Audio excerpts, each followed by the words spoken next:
प्रतापगढ़ नगर परिषद सभापति रामकन्या गुर्जर ने परिषद के अधिकारियों और कर्मचारियों पर गंभीर आरोप लगाए हैं। इन्होंने कहा कि परिषद के अधिकारी और कर्मचारी विधायक रामलाल मीणा के दबाव में आकर शहर में अनैतिक कार्यों को अंजाम देते हुए यहां पर जिन कामों की जरूरत नहीं है उन कामों को भी स्वीकृति दे रहे हैं और बिना इनकी सहमति के इस तरह के करोड़ों रुपए के कार्यों का खेल किया जा रहा है और जिनके टेंडर जारी करने की प्रक्रिया की जा रही है। इसको लेकर सभापति ने आज एक प्रेस कॉन्फ्रेंस कर कहा कि प्रतापगढ़ नगर परिषद की भूमि की हड़पने की चाल से इस तरह के काम किए जा रहे हैं। इन्होंने बताया कि सभापति की सहमति के बिना ही परिषद के अधिकारी और कर्मचारी कई तरह के कामों को कर रहे हैं। इन्होंने बताया कि नगर परिषद से कई फाइलें गायब हुई। बताया जा रहा है कि विद्युत निगम कार्यालय के पास बने नाले पर नियम विरुद्ध निर्माण किया गया और जिसमें भी भूमाफियाओं को फायदा पहुंचाने का काम किया गया है। शहर के कई इलाकों में भूमाफियाओं का एक खेल चल रहा है। इन्होंने बताया कि नगर परिषद के वार्ड 29 में विजयनगर में सामुदायिक भवन के पास मॉडर्न टॉयलेट निर्माण और विजयनगर में रिटर्निंग वॉल के निर्माण को लेकर टेंडर जारी किए जा रहे हैं, जिसको लेकर भी इन्होंने आपत्ति दर्ज कराई है। इन्होंने कहा है कि इस तरह का काम व्यक्ति विशेष को फायदा पहुंचाने के लिए किया जा रहा है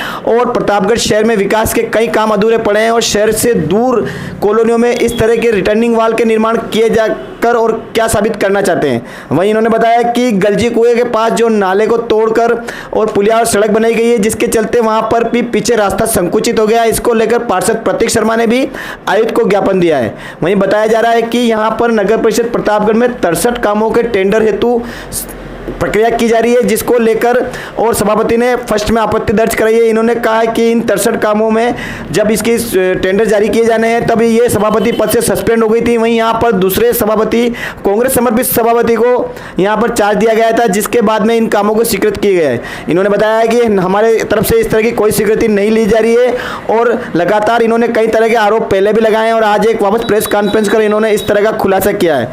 इन्होंने कहा है कि 63 कामों में से 30 काम ही जनता के हित के हैं और 35 काम सिर्फ और सिर्फ भूमाफियाओं को फायदा पहुंचाने के लिए किए जा रहे हैं। इन्होंने इसको लेकर कई तरह के आरोप लगाए हैं और इन्होंने बताया कि इनसे इन कामों को विजयनगर वाले कामों को स्वीकृत कराया जाने का पूर्व मौका मुआयना नहीं कराया है। वहीं इसी मामले में आयुक्त जितेंद्र मीणा का कहना है कि राजनीतिक स्तर पर इस तरह के मौका मुआयने की कोई जरूरत नहीं थी, क्योंकि पूर्व में ही इनका अनुमोदन हो चुका था और सक्षम स्तर से सभापति द्वारा अनुमोदित होने के बाद भी टेंडर की प्रक्रिया जारी की जाने की कार्रवाई की जा रही है। इन्होंने कहा कि परिषद पूरी तरह से स्वच्छ रूप से काम कर रही है और किसी तरह का कोई दबाव किसी अधिकारी और कर्मचारी के ऊपर नहीं है और शहर के हित में विकास कार्य किया जा रहा है। अब देखना है कि आने वाले समय में ये किस तरह का अंजाम इस काम को लेकर जाता है। रामकन्या जी गुर्जर, नगर परिषद प्रतापगढ़ में बहुत भ्रष्टाचार हो रहा है। जैसे विजयनगर में जो नाले की निविदाएं निकाली है, उन निविदा में बहुत भ्रष्टाचार हो रहा है।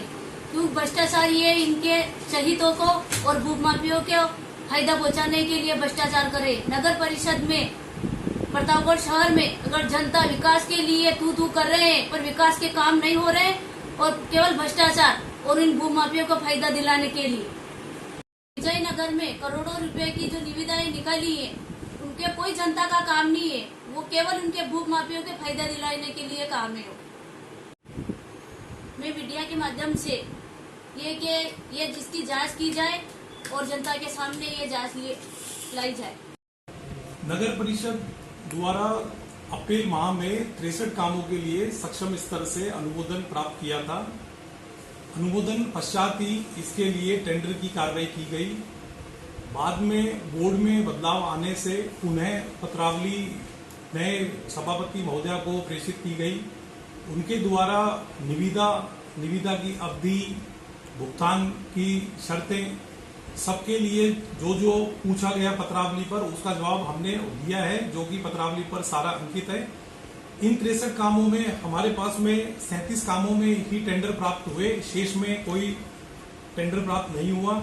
तो इनमें से हमने 17 कार्यों के लिए वर्क ऑर्डर जारी कर दिए हैं, एक में नेगोशिएशन हमने ली है और 19 निविदाएं एकल प्राप्त होने से उच्च स्तर पर डीडी उदयपुर के स्तर पर भिजवाए जा चुके हैं। उनसे अनुमोदन होने के पश्चात ही शेष कार्यों के भी कार्यादेश जारी किए जाएंगे। नगर परिषद सभापति का आरोप है कि परिसर के आपके द्वारा विधायक की मिलीभगत के चलते आपने इस तरह के कामों को बिना उनकी जानकारी के और उनको बिना दिखाए इनको जारी किया गया। पत्रावली के अवलोकन से यह स्पष्ट है कि कार्य स्वीकृत भी महोदय के स्तर से ही हुए हैं, बाद में अनुमोदन भी उनके स्तर से ही हुआ है। तो इसमें विधायक साहब का किसी प्रकार का हस्तक्षेप नहीं है, यह पत्रावली से स्पष्ट है। एक जो अभी आप पीछे आशीर्वाद के पीछे जो नाले निर्माण का काम चल रहा है उसमें भी उनका कहना है कि उनके बिना जानकारी के इसका काम किया गया और नाले को तोड़ के मेरे संज्ञान में ये लाया गया है। मैंने इसके लिए जेईएन से लेआउट प्लान लेकर और आज ही मौका देखने के लिए कहा है और मैं शाम तक इस पे स्थिति क्लियर कर लूंगा। रावण की पुलिया के वहाँ पे सर जो बाउंड्री वॉल बनी जा रही है वो नगर परिषद की जगह है या नाले की जगह में निर्माण हो रहा है? नाला नगर परिषद का ही होता है, नाले का रख रखाव मरम्मत ये भी दायित्व नगर परिषद का ही है। इसी के अंतर्गत वहां पर कार्य करवाया जा रहा है।